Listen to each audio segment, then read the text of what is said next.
Para começar esse vídeo, eu quero dizer que para nós cristãos é importante conhecermos não apenas as Sagradas Escrituras, não apenas o catecismo da igreja, mas também conhecer as ideologias que estão se apresentando para nós na sociedade atual como coisas libertadoras, com uma proposta libertadora, como algo que vem para libertar-nos do pensamento tradicional. Então, é importante porque essas ideologias, elas vêm justamente vêm confrontar a fé católica, justamente no sentido de desconstruir, de atacar a nossa fé. Isso se faz necessário não apenas o conhecimento da palavra de Deus, a vida de oração, mas também o conhecimento do que ensina a Santa Igreja, da doutrina, e também conhecer essas ideologias para que a gente possa se munir contra elas, certo? Então, para a gente falar hoje sobre o papel da mulher cristã na sociedade, a gente vai falar um pouquinho sobre a cultura judaica do tempo de Jesus, lembrando que falar desse papel da mulher cristã na sociedade, é falar de papéis sociais, o papel que cada um de nós desempenhamos na sociedade. Isso é de suma importância que a gente entenda, porque o que é ideologia de gênero, que é o que está por trás dessa desconstrução da sexualidade, do gênero, é justamente, o intuito dela é justamente atacar a família. Então a gente precisa compreender para que a gente possa se munir contra essas ideologias que chegam até a nossa casa, chegam até a nossa família de uma forma muito sutil. Então, é preciso estar atento. Então, para a gente começar, eu vou falar da mulher no tempo de Jesus, ou seja, a cultura judaica. A cultura judaica era muito machista, né? A cultura judaica, a sociedade era patriarcal. Então, a mulher ela não tinha um valor dentro da sociedade, ela não tinha nenhum valor, ela era praticamente um objeto, né? E uma mercadoria que podia ser vendida pelo pai, também pelo esposo, né? Então, ela só trocava ali de dono, ela pertencia ao pai, depois ela ia pertencer a um esposo. A mulher não tinha valor. Também, a gente nota que a palavra da mulher não tinha tanta importância lá no tempo de Jesus, diante de um tribunal, por exemplo, diante do juiz. A palavra dela não era levada em consideração. Então, a mulher tinha um papel realmente de objeto, né? De uma escrava, o marido era o seu senhor.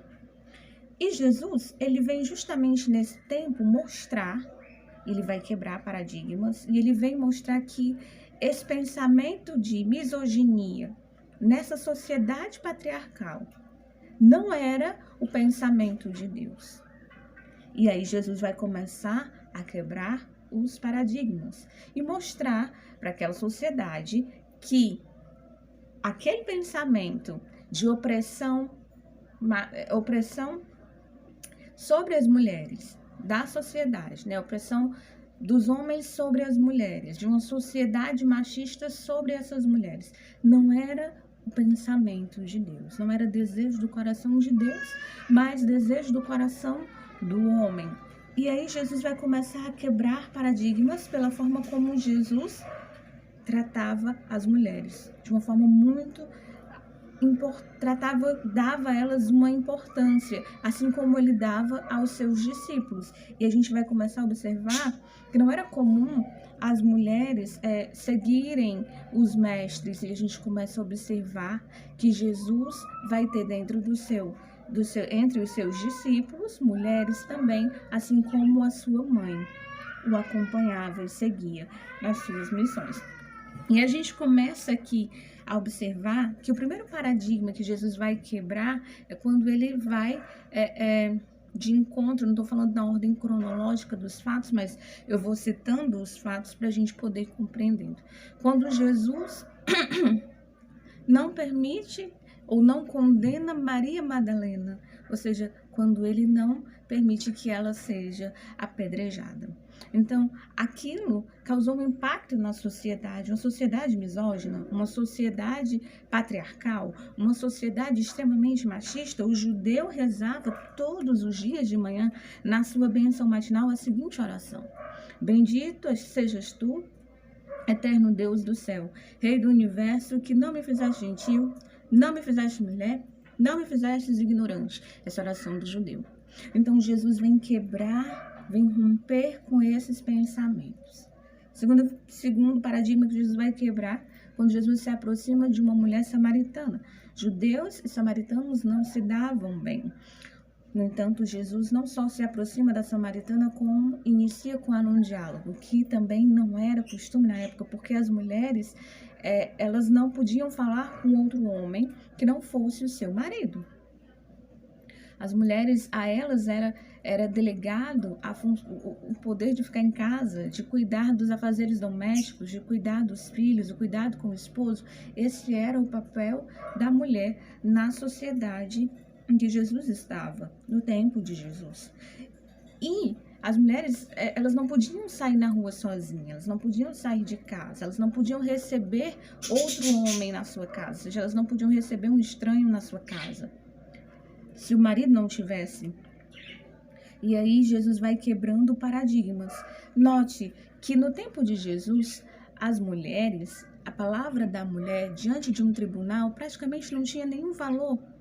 Mas Jesus vem rompendo esses paradigmas e comumente encontramos nas parábolas de Jesus a mulher como protagonista. Por exemplo, quando Jesus vai nos falar da parábola da viúva, quando Jesus fala que aquele juiz não dava importância à palavra daquela mulher, quando aquele juiz não queria ouvir a história da viúva, Jesus traz aí o protagonismo e denuncia essa negligência que acontecia com aquela senhora. Então, nós vamos observando que Jesus, ele vai rompendo com esse pensamento. Veja bem, Deus, quando fez o homem e a mulher, e aqui é importante, eu quero, só antes de passar para o próximo tópico, eu quero lembrar que o intuito dessas ideologias, a ideologia de gênero, que é a ideologia onde a sua sexualidade é algo construído pelo social, a partir de experiências sociais. Não importa se você nasceu homem ou se você nasceu mulher, isso não designa o teu sexo é construído a partir das experiências que você vai tendo na sociedade. Então, eu posso escolher hoje, eu posso acordar mulher e amanhã eu posso escolher ser homem. Eu posso amanhã acordar me sentindo plenamente homem e depois, no dia seguinte, eu posso acordar me sentindo macaco. Mas também pode chegar o dia em que eu ache que eu estou completamente errada e acorde me sentindo uma árvore. Então, é basicamente isso. É uma bestialização das massas. Veja, antes de eu voltar aqui, eu vou voltar a esse assunto que nós estamos falando da sociedade na época de Jesus, eu quero só dizer que essa questão da ideologia de gênero, ela é simplesmente uma manobra política. Ela é uma grande enganação. Eu conheço pessoas, eu sou estudante do curso de Ciências Sociais e essas ideologias estão muito presentes no ambiente acadêmico e no meu curso, é claro. E eu conheço pessoas, meninas, muito femininas, que pela militância, para se engajarem nessa militância da esquerda, assumiram um nome social. Acho que vocês já conhecem o nome social, é quando você escolhe e vai reconhecer, né, diante da justiça o seu nome social. Eu sou Adriana, nasci mulher, mas eu agora acredito que eu não sou mulher, eu sou um homem no corpo de mulher e eu quero que o meu nome agora seja Carlos. E aí eu posso ir lá e trocar o meu nome, agora posso pedir que todos me chamem de Carlos, e aí todos terão que me chamar de Carlos e usar os pronomes corretos, né, os pronomes masculinos, para que essa minha atitude seja reconhecida. Então, isso está acontecendo dentro da sociedade, gente. Isso é sério, nós precisamos conhecer para a gente poder se armar, se munir contra essas ideologias, proteger a nós e os nossos familiares. Então, essa colega, ela chamava-se um determinado nome, e aí ela trocou para o nome social. O nome social dela era não dava para a gente entender se era homem ou se era mulher, porque eu poderia usar tanto para mulheres como para homens. E aí eu fiquei, né? Eu conheci essa colega e de repente na universidade eu tive que fazer um trabalho com ela e eu chamei a fulana, usei o nome porque pelo nome que ela adotou e colocou lá nos seus documentos e tal, a gente jamais diria que aquilo era um nome masculino. E a moça não se vestia como um homem, ela se vestia como uma mulher. Ela parecia uma moça, ela se vestia como uma mulher. E aí alguém me causou um certo constrangimento, porque a pessoa olhou para mim e disse assim, olha, é o fulaninho. Ele é isso, isso. E toda vez que a pessoa ia falar e se referia a essa pessoa, ela me causava esse constrangimento de dizer, olha, o fulano, ele está e tal, e tarará. E aquilo me deixou um pouco constrangida, porque não foi minha intenção, eu não sabia, eu fiquei meio que sem ação naquele momento, porque não parecia. Então, o que está acontecendo? Os jovens, para se engajarem nessas militâncias dos partidos dos partidos de esquerda, eles estão vendendo, né? Se vendendo dessa forma, estão comprando essa ideia. Na verdade, não é comprar, eles estão sendo a isca para atrair outros jovens.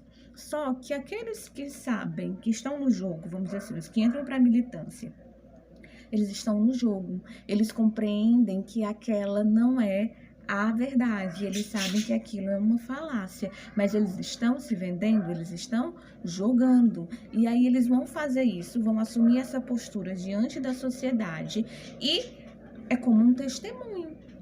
O testemunho não arrasta? Por que atrizes, né, os atores, você volta e meia começa a ver notícias na internet, na TV, fulano agora mudou de sexo, fulano agora está namorando com uma mulher, está namorando com um homem, ou seja, entrou pro homossexualismo. E você não entende, nossa, aquela pessoa tão feminina, aquele rastro, você não compreende, mas isso é uma jogada política. Então, as pessoas que estão no jogo, elas vão entender que isso é uma jogada política, tanto que a moça namorava, né, tinha preferências femininas, mas ela assumia diante da sociedade que ela era homem, que ela se via como um homem, ela um macho pleno, um macho alfa, plenamente. Gente, é sério. Então a gente precisa estar atento para isso. Esse é o meu exemplozinho, meu primeiro exemplo. O segundo exemplo aconteceu vindo da universidade, dentro do ônibus, e aí subiu uma moça muito masculina, né, com roupas masculinas, corte de cabelo masculino, totalmente, a gente via claramente que ela estava vivendo o homossexualismo, que ela se trajava como um homem, a gente via isso muito claramente, né? Ela usava uma faixa nos seios para tentar disfarçar, e aí ela subiu e disse, olha, o meu nome é fulano de tal, era fulana de tal, mas eu me descobri que eu sou o fulaninho e agora eu troquei meu nome social. E ela falou com uma convicção extrema. Ela disse, hoje eu tô aqui vendendo. Essa moça subiu para vender bombons. Ela subiu para vender. Ela faz esse trabalho de vendedor ambulante e ela vende bombons nos coletivos. E aí eu fiquei prestando atenção e ela acreditou plenamente. Ela falava, ela dava o gás dela, ela se vestia como um homem. Você entendeu o sentido da coisa? Você entendeu a diferença daqueles que jogam para aqueles que não estão jogando? Os que não estão jogando, eles acreditam e tomam as ideologias como uma verdade.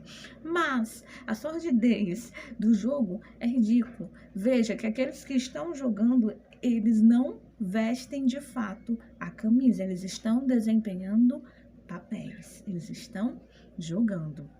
Então, a sociologia vai entender que o papel social é o papel que cada um vai desenvolver na sociedade, que ele precisa representar. No entanto, os pensadores, né, da esquerda, com o viés marxista, vai dizer que, por exemplo, uma mulher... O papel da mulher na sociedade, o que a sociedade espera dela. O que a sociedade espera de uma mulher? Que ela seja mãe, que ela tenha instintos maternais. Isso é algo externo à mulher, isso não é algo interno, não é uma coisa que vem da essência. E isso é um grande erro. Aí a gente vai voltar ao pensamento de Jesus, porque que Jesus veio nos ensinar que o pensamento daquela sociedade patriarcal, daquela sociedade misógina, não era o pensamento de Deus. Porque Deus, ele é um espírito. O espírito puro, Deus não tem sexo. Deus nem é homem, nem é mulher. No entanto, Deus, quando cria o homem e a mulher, Deus o faz e dá a cada um desses dois seres, ser homem e ser mulher, características que são reflexos dele mesmo. E Deus não é nem homem, nem é mulher. Deus é espírito. Então, o homem é masculino, ou seja, a masculinidade é um reflexo de Deus. A feminilidade na mulher é um reflexo de Deus. Então, Deus dá a cada um essas características diferentes para que, pela complementaridade, eles possam se realizar e realizar na sociedade, serem capazes de cumprir a missão do chamado de Deus, a colaboração, a colaborar com Deus na criação, né? Pela maternidade, pelo sacramento do matrimônio. Então, é interessante que a gente se atente para esses detalhes e a questão dos papéis. Então, no tempo de Jesus, a gente viu que as mulheres não tinham muita importância, né? A elas era delegado o serviço do cuidado doméstico, cuidado com os filhos. Jesus, ele tem muitas seguidoras. E as mulheres no tempo de Jesus, elas ajudavam Jesus com o serviço. E também com o acolhimento. Jesus e os discípulos passavam, a gente vê várias vezes nos evangelhos que Jesus tinha o costume de se hospedar na casa de Marta, Maria e Lázaro, porque eram amigos de Jesus. Então essas pessoas serviam, essas mulheres serviam a Jesus com os seus bens e serviam também, né, com acolhimento, com hospedagem. Mas algo muito mais interessante é que no nascimento da igreja primitiva, as mulheres, como eu falei no início do vídeo, as mulheres, elas não podiam receber homens estranhos em casa se o marido não tivesse. Então, quem fazia esse serviço da evangelização, de levar o anúncio de Jesus a outras pessoas, a outras famílias, a outras mulheres, era a mulher, as discípulas de Jesus, justamente porque o homem não podia chegar na casa de alguém, né, sem que o esposo tivesse. Mas as mulheres tinham essa missão, e a missão do acolhimento, daquele acolhimento, de acolher, né, os discípulos. Nossa Senhora, por exemplo, Maria, segundo a Sagrada Tradição, vai falar a Sagrada Tradição, né, que a Virgem Maria, depois da morte de Jesus, ela continua sendo uma discípula, ela continua com os discípulos e ela faz esse papel de aconselhamento, de acolhimento, daquele acolhimento materno. E aí entra a nossa missão dentro da sociedade. A mulher cristã é chamada a testemunhar Cristo na sociedade, pela nossa conversão, pela adesão ao pensamento de Jesus, pela nossa vivência da doutrina. Mesmo quando estamos em ambientes muito difíceis, mesmo quando estamos em ambientes contrários à fé, nós precisamos guardar o testemunho. Mesmo se você estiver num ambiente onde todo mundo é a favor do aborto, você tem que dizer: eu sou pela vida. Esse é o testemunho, esse é o papel que eu preciso desempenhar. Mas nós vamos falar também, né, do papel da mulher na igreja. A gente vê nas nossas paróquias, mas antes de falar do papel da mulher na igreja, eu quero só voltar à missão da mulher, passa pela maternidade. E aqui é o grande sentido, é o cerne da nossa missão na sociedade. A maternidade. Ai, mas como assim, Adriana? Quer dizer que só quem é mãe consegue cumprir a missão? Não. A maternidade, ela é um dom que está em todas as mulheres. Assim como a feminilidade é algo que vem da essência feminina, porque é um reflexo de Deus, a maternidade também é um reflexo de Deus. Você já pegou uma outra passagem que Deus vai ser comparado a uma mãe que acaricia seus filhos, que traz ao colo? Porque Deus tem essa característica, como eu falei, Deus é espírito, e essa é uma característica, né, um reflexo de Deus na mulher, ou seja, é uma característica divina, é uma característica de Deus que se reflete no ser da mulher. Então, isso é algo do cerne, é algo que está dentro de nós, né? Nós nascemos para ser femininas, assim como o homem, ele nasceu para ser masculino, para ser homem, para desempenhar a sua função quanto um homem, que é diferente da mulher. O homem é o provedor, é aquele que precisa sair para trabalhar. Por exemplo, biologicamente, homens e mulheres são muito diferentes. O homem, ele tende a desenvolver mais a musculatura. A mulher já tem um corpo mais delineado. Porque essas são as características da biologia. Então, o corpo do homem, com certeza, vai aguentar muito mais peso do que o corpo da mulher. E aí entra a questão do feminismo marxista, que entra para falar que agora nós estamos equiparando homens e mulheres são iguais, estamos colocando todo mundo na mesma balança, e aí a coisa começa a ficar diferente. Porque a luta deixou de ser só pelos mesmos cargos salariais, né? A igualdade salarial, que é importante, essa luta deve ser reconhecida, né? E aí a luta passa para o campo da biologia. Então a gente começa a ver, veja a sutileza com que essas ideologias vão avançando na sociedade, essas ideologias demoníacas vão avançando sobre a sociedade, é muito sutil. Por exemplo, eu vou dar um exemplo aqui, porque já é o gancho para o próximo vídeo. Essa desconstrução da masculinidade, ela iniciou há algum tempo atrás, né, com o metrosexualismo.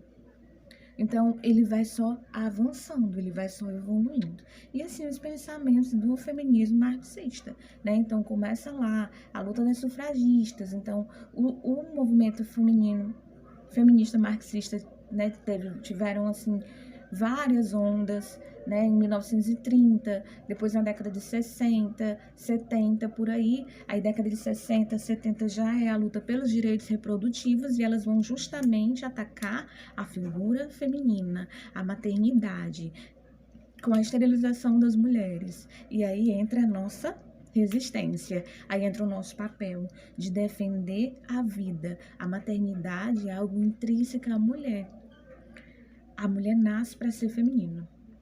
Então, não é uma coisa que é coercitiva pela sociedade, como ensina o feminismo marxista. E olha que nós estamos sendo doutrinadas desde a infância a sermos uma feminista, porque é a educação que nós estamos recebendo nas escolas desde a infância.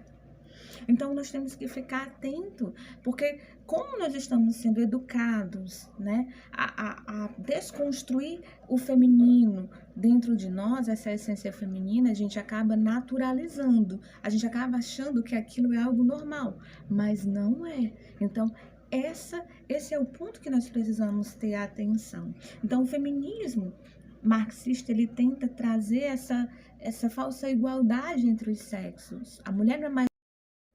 Então, o feminismo marxista tenta dizer que a mulher não é um sexo frágil, que ela é agora igual ao homem, mas isso, na verdade, é uma grande estratégia do inferno, né, com as suas ideologias. E aí a gente vai pegar o exemplo de Simone de Beauvoir no livro O Segundo Sexo, onde ela diz que uma mulher, esqueci agora a frase, nossa, mas ela vai dizer justamente, ela vai lançar nessa frase dela, que eu vou lembrar até o final do vídeo, eu tenho certeza, mas ela vai lançar as estruturas para a ideologia de gênero. Então, para a gente entender essa sutileza com que age o inferno, essa sutileza com que as ideologias vão progredindo com o passar do tempo, até chegar na ideologia de gênero que veio depois das ideias de Simone de Beauvoir no livro O Segundo Sexo, né? E aí a gente vai voltar aqui, né, para o papel da mulher na igreja. O papel da mulher na igreja, a atuação da mulher na igreja antes estava muito ligada à catequese, justamente pelo acolhimento, pelo instinto materno que toda mulher tem, né, que toda mulher tem, e ela coloca a serviço na sua missão. Ela coloca isso no serviço. Então, esse é o papel da mulher, mas não só. Hoje em dia a igreja, e o Papa Francisco especialmente, ele está olhando de uma forma diferente. A igreja aqui no Brasil também, mas o Papa Francisco ele está olhando de uma forma muito diferente.